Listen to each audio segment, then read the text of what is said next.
Welcome to the Hyborian Keep. I'm Old Man Hyborian. Here, we review tales of Robert E. Howard's greatest character, Conan the Barbarian. Today, we're going to be reviewing Robert Jordan's pastiche novel, Conan the Defender.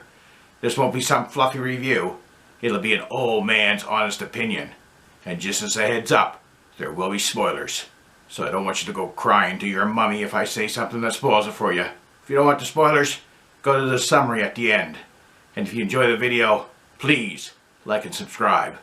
And with that, let's get after it. So before we begin, I just want to make mention to the Del Rey copies of Robert E. Howard's Conan. This is the 3-series book that includes all of Robert E. Howard's Conan material. This is the very best way to read Conan the Barbarian, to understand who Conan is and how Robert E. Howard created this character. That way, when you read these pastiche novels, you'll have some idea if the pastiche is really being true to Robert E. Howard's Conan. So Conan the Defender. It was a Tor book published in 1982 in trade paperback. Then in 1983 it came out in regular paperback. The author was Robert Jordan. Soft cover and painted by Ron Lewowski. It's 280 pages long. It is a painted cover, as I said, and it's kind of a wraparound. Depicts a scene from towards the end of the book. It's always good to have painted covers. Back in the day when they painted covers, my opinion, it gives a book a little bit more class.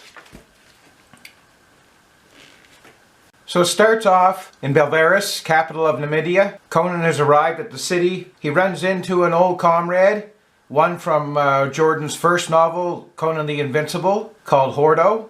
So Conan is looking for some work in this city that apparently is in a little bit of a turmoil. Some of the citizens don't like the king and his actions, and as most Conan stories have, there's an evil sorceress that's plotting to overthrow the king, and he has a group of villains, and one of those villains includes the commander of the king's bodyguard, the Golden Leopards. There's a few magical props through the story. There's a serpentine sword, there's a glowing orb, and a few other talismans that the sorcerer is using. So as Conan's looking for some work in this city, he runs into this woman, and Conan and Hodor, they go to this inn that has a bunch of poets and philosophers and sculptors because they dole out some free wine. So, Conan has a woman and free wine, so he's pretty happy. But he kind of gets mixed up in this plot of rebellion. So Conan, his goal is to raise a free company. So through the story, he starts to build up some gold, and he does get his free company. And these rebellers, they want to hire Conan. He's not quite sure if he should get involved. And because of some of Conan's actions, the sorcerer, he's out for him. So there's several people trying to kill Conan. So Conan eventually, he gets hired on in the king's service. And he tries to warn the king about his commander of his bodyguards that he's in cahoots with some people who want to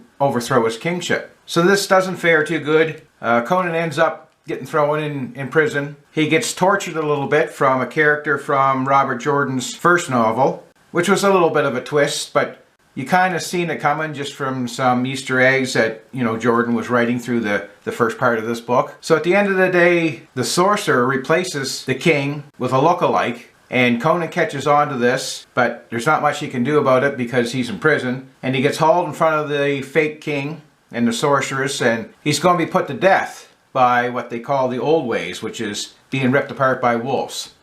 So Conan, he ends up getting taken to the wolf pit, and all these nobles are around watching and cheering because these wolves are going to rip Conan to shreds. So as soon as they open the gate to release the wolves, Conan, he charges right in, starts battling the wolves, and the wolves, they kind of take off and get out into the pit, and they start tackling all the nobles that are there to watch the show. So Conan ends up getting out of the tunnel and into a tunnel system underneath the old city. At this point, Hordo and this other character that shows up from Conan's past and his free company, they all meet up and they get Conan out. So Hordo, he wants to cut and run and get out of the city, but Conan, he has this woman interest that the sorcerer has, and he's vowing that he's going to go get her out.